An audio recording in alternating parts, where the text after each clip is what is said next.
Okay, this is Unit 2, the treble staff. Also the treble clef from the Celebrate Theory, the Royal Conservatory Preparatory level. This one's several pages, and just like the last unit, I'm not going to really explain anything. I'm just going to kind of give you the answers and walk you through the unit. So this doesn't talk about the bass clef at all. This is just the treble clef, the lines, the space notes, and kind of talks more about some of the notes on the staff with an excerpt. I believe it's called Caterpillar at the end. Okay, so the treble clef, this is the treble clef right here, and this kind of represents the higher notes on the piano. So if you're looking at a piano, the treble clef is going to kind of talk about these notes up here, whereas the bass clef, the clef that we're going to talk about in the next unit, is these lower keys, the lower pitches on the piano. So this is going to be the upper half of the piano. And we place the treble clef on the staff, which is these 5 horizontal lines going across that we read across like a book from left to right. And they talk about how to draw the treble clef here. A lot of people draw it with this kind of tailfish hook. I draw mine with a straight line going down at the bottom like that, and then I hook mine around. Honestly, it just depends on who taught you how to draw it and what is most comfortable for you.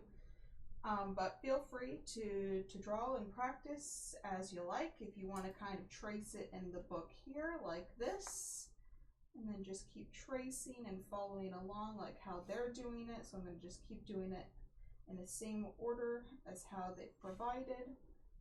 Keep doing that tail hook, and honestly, repetition is the best way to kind of figure out a really nice and neat way to draw these. It takes a lot of time and a lot of repetition, so just keep trying. It's not going to look pretty the first couple of times you do it. Okay, so they want you to keep drawing them on the staff here, so I'm going to trace mine here that they have on these dotted lines, and it looks so nice and pretty when you trace it. I'm going to now do it how they did it, which I don't draw mine like this. So I'm going to draw mine with that kind of like this fish hook here, and that looks a lot better than I have ever dreamed that would look. This is not how I draw my treble clefs, but I could not be prouder of myself right now. That looked beautiful. I did not think that was going to look that way. I give that a 10 out of 10. Way to go, me. This is how I draw my treble clefs, which probably looks a lot worse than what I just drew. I should probably rethink how I draw my clefs now. I draw mine straight down, and I kind of just draw a slash at the bottom, because when I'm drawing my music, I like to go fast. And I kind of just do the same thing, but instead of doing a nice kind of circle, I just kind of swoosh it in. They both look like a treble clef, and in the end, that's what you're going for. It just doesn't look like a treble clef. Make sure that it wraps around the G here. Remember the treble clef, the treble clef is also called the G clef. Wraps around the G on the staff. So just keep practicing, making sure this fish hook goes below the staff, making sure our hook at the top here is above the staff, and that our kind of like little hook here, our little circle, is around this second line from the bottom. If you're in that general vicinity, you probably have a good looking treble clef. I've been playing music and drawing treble clefs for 25 years now, and this is what they look like. They're still not 100%. They still don't look the same every time I draw it. They look good, but they're not perfect. And this is 25 years, so cut yourself some slack when you're first practicing drawing them, because it takes time. Okay. Draw the treble clef at the beginning of the staff. Draw a middle C. So here they have our middle C. It's below the staff. You can see it's not even attached to the staff at all. It's so far down they had to draw a little tiny line below it. This is called a ledger line. It means we ran out of room on the staff. We had to draw a line to kind of hold our note below it. It is a line note. You can see there's a line running through it. It's just not on the staff because it's lower than the notes on the staff, but it is a line note. They were kind enough to draw our ledger lines here for us, so we just have to draw that whole note on the ledger line provided. So I'm going to draw my treble clef here. See, look, that looks awful. Blech. But that's okay. It looks like a treble clef, so it gets the job done. And I'm going to draw my middle C's. They are all at the same level vertically. They are all the same pitch. Draw a treble clef. And now draw a note on every line. So here we're not drawing the middle C. We're drawing a note on every line. So here's a note, here's a note, here's a note, here's a note, here's a note. Okay, next page. So now we know that we have line notes and we have space notes, and now we're going to label them with our letters. We have our first 5 levers. We have C, D, E, F, and G. Notice how we have a line, space, line, space, line, and we're going forwards through our alphabet. We're starting on C. We're not starting on A. That's okay. We'll get to that later. But right now we're just starting on C and going forward through our alphabet and start ending on G. C, D, E, F, G. Line, space, line, space, line. And here's our middle C on the piano, which is right here. Notice how on my MIDI device up here that shows which key I press, notice how it says C, and there's a really, really small number next to it. It says 4, C4, which means this is the 4th C on the piano. Middle C is also called C4. So if we count the C's on the piano, here's our first C, 2, 3, 4. So if you ever hear middle C referred to as C4, that's because it is the 4th C on the piano. C5, C6, C7, and C8. This doesn't look like a C, but it is.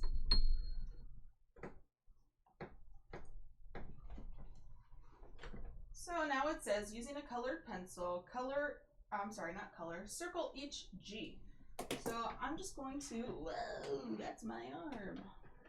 Circle each G with a highlighter because I don't have a colored pencil on me. And we're going to,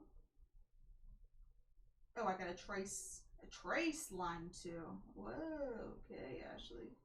Read the directions. There we go. Now we can circle each G and name the notes. So they're saying G is on the second line from the bottom. So every note that has this line running through it, the line that we just colored, is a G. Boop, there's a G. Boop, there's a G.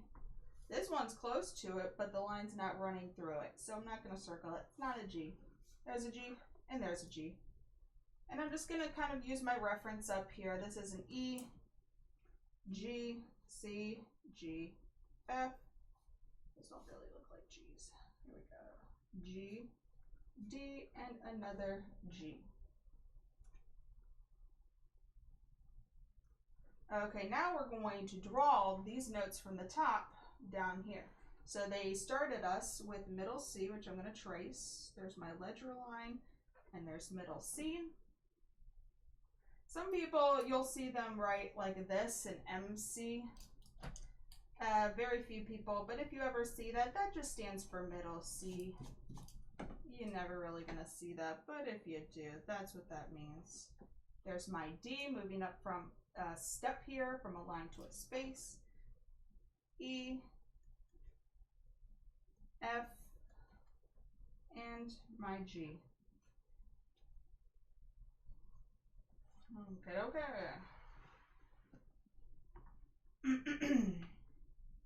And we're just doing the same thing again. It says name these notes. I don't know if they want us to name the notes on the piano. I'm just going to label them on here as well so you can see how they line up. C, D, E, F, and G. Now it says draw a line connecting the note to the right key. Here's my C. There's my D. Woo. Woo. Woo. There we go.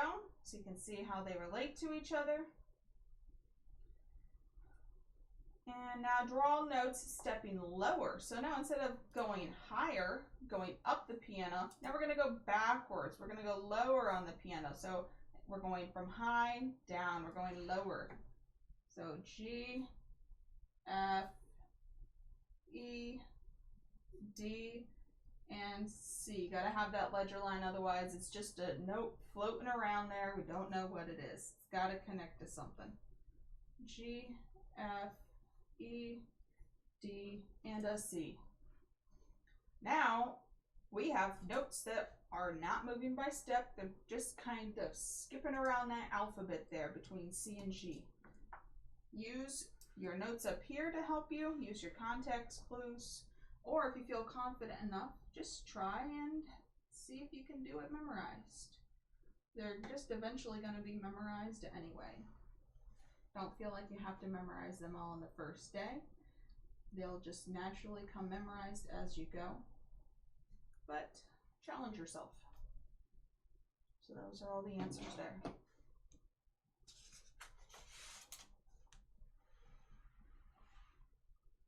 So here's our line notes on the treble clef. So you can see here, they're moving by skipping. They're skipping the space. There's no space note here. There's no space note here. None and none.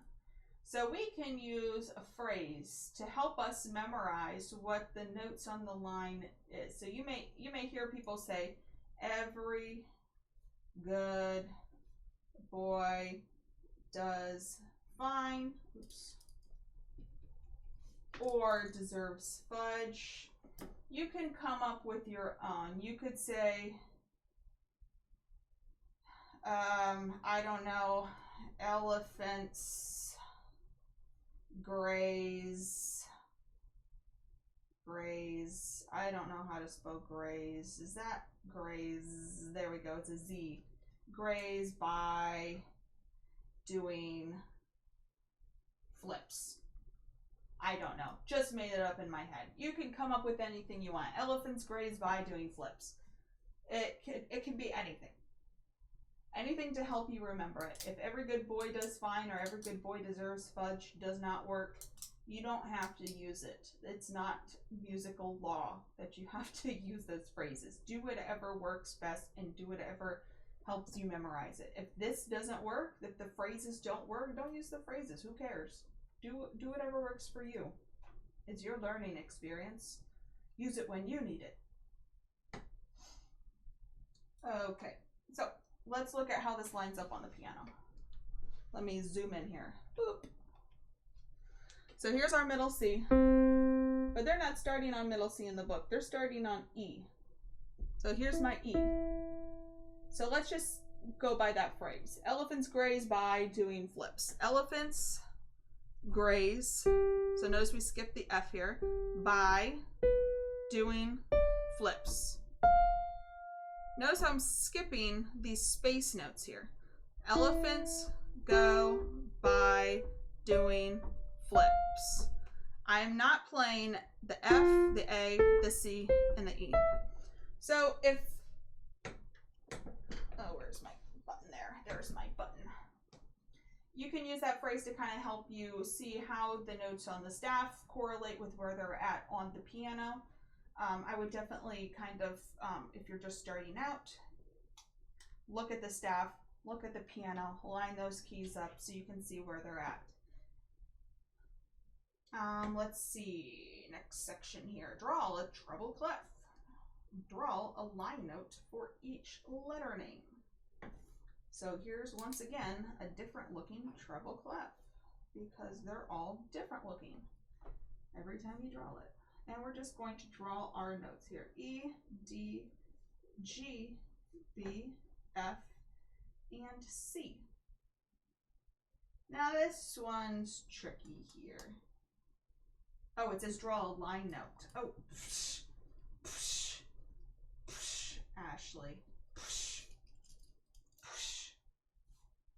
And that's why we read the directions, because you notice this isn't the only D. I'm going to put this in parentheses. If you put this in your book, these notes that are in parentheses in your book, they're wrong because it says line note. As I'm going by fast here. I'm going snippety snap, snippety snap. And that's where I'm wrong. Because it says line note. It doesn't say space note. It says line note. These are D's. This is an F. That's a C. But it's not the right octave that they're looking for. It's not the right note, specific note. They want a line note. So they want this note here, this note here, oh, this note here, and that note there. Okay, name these notes. Notice that they spell words. Ooh, how fun. An egg. Fed. Bed. Egg, fed, bed. Space notes on the treble clef. Same thing here. Now we're doing the space notes. Face in the space. This one's pretty easy to remember, I think, because it's just your face. Face in the space. You don't really, look, they don't even have a thing to write down the phrases. They just think that you're just going to remember the word face. Okay, so draw a treble clef. And now write in the space note. I'm going to read the directions this time. A, F, C, D, and E. Now name these words. A, C, E, an ace. D, A, D, dad. C, A, F, E, cafe. Boop.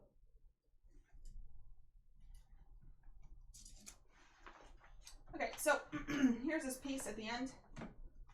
It says, caterpillar, caterpillar. I'm going to play it for you on the piano.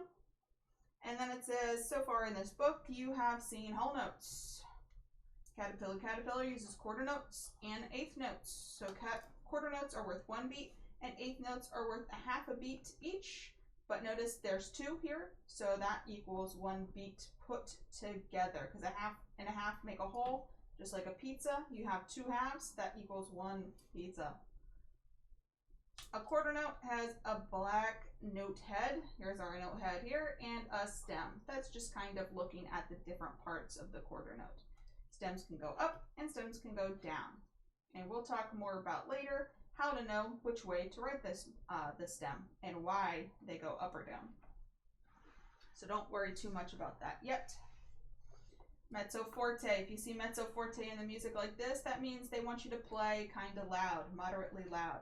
If you see a forte in the music, like right here, that means you need to play loud. So kind of loud. When we get here, loud. If you see a little tiny dot next to the note head or above or below the note head like this, that means they want you to play detached, not short, detached. And we'll understand the difference later on. If you see kind of like this nice little swoopity-doop here, it's called a slur. It means to play the notes nice and smooth together. Now we have an accent. It looks kind of like a crocodile mouth or a greater than sign. It means to kind of play with more emphasis or stressed. Okay, so we're going to play this and then answer these questions, and then this unit is done. This was a long unit.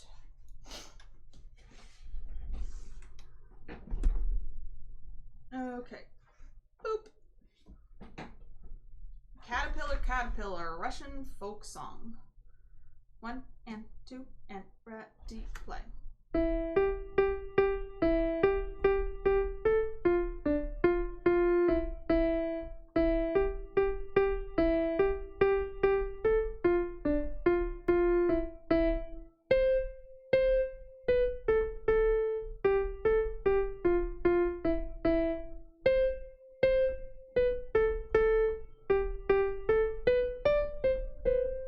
Oops. Well, you get the picture. Besides that one last note there, that's fine. Okay, so look at these notes here, or these questions here. It says circle the treble clefs in caterpillar, caterpillar. I'm just going to highlight them so you can see them there. Boop. There's 1 treble clef, 2 treble clef, 3, and 4. Notice you have to have every line started with the clef that they want you to play in. Number 2, name the first 2 notes. Well, our first 2 notes right here, that's an E and that's a G. We have an E and we have a G. Are they moving by step, skip, or are they repeated? Well, an E to a G, if I'm just kind of looking at my alphabet in my head, you have A, B, C, D, E, F, G. E to a G, we skipped F, boom, it's a skip. Name the last 2 notes. You have a C to a C. That's the same note. Sorry, every time I move this book, it kind of, there we go, loses its focus. Circle the quarter notes with the stems going down. Whoa, whoa, whoa. That's my arm. Okay, I'm just going to take a red pen and I'm going to circle all the quarter notes with the stems going down. There is a none in the first line, none in the second line. Here's one. Here's one. Here's one. Here's one. 1, boom, boom. So 1, 2, 3, 4, 5, 6, 7. Notice that they're higher up on the staff. Those other notes are lower. Draw a box around a pair of 8th notes with the stems going down. Oh, okay, so I need to go back. This is a pair of 8th notes, like this. The stems are going down. Name the highest note in this piece. Well, the very highest note was right here, this very last note, and that is a D. I'm just going to write D right here so you can see that answer. That's the answer to number 6. Don't want to keep moving the book back and forth. Name the lowest note in this piece. Lowest note in this piece is, let's see, chugga, chugga, chugga, chugga, chugga, chugga, chugga, chugga, boop. Here's the lowest note. It happens right there and right there. And it's a D again. So right there, that's a D. How many slurs are in this piece? Remember, this is a slur right here. Let's see. 1, 2, 3, 4, 5, 6. 6 slurs. How many accents are in this piece? Remember, this is an accent. Boop, boop, boop, boop, boop. None. Boop, boop, boop, boop, boop. None. Here's an accent. 1, 2, 3, 4. 4 accents. And circle the sign that tells you to play loudly. The sign to tell you to play loudly is called forte, and it's that F. Okay, so those are the answers that you have to write in there. This is a D. That looks sloppy.